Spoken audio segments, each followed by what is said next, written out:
পৃথিবীতে এমন কিছু সংস্থা আছে যাদের অস্তিত্বই রয়ে গেছে রহস্যের চাদরে মোড়ানো। তাদের নাম শুনলেই রোমাঞ্চ আর আতঙ্ক একসঙ্গে জেগে ওঠে।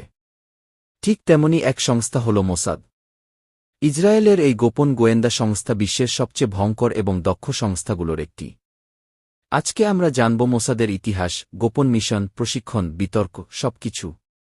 ভিডিওটি একটানা দেখলে আপনি হকচকিয়ে যাবেন, তাই না টেনে শেষ পর্যন্ত দেখুন।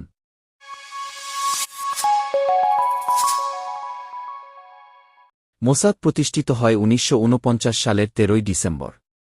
দ্বিতীয় বিশ্বযুদ্ধের পরপরই ইসরায়েল তাদের অস্তিত্ব রক্ষার জন্য এই সংস্থাটি গঠন করে, যার অর্থ গোয়েন্দা ও বিশেষ কাজের সংস্থা।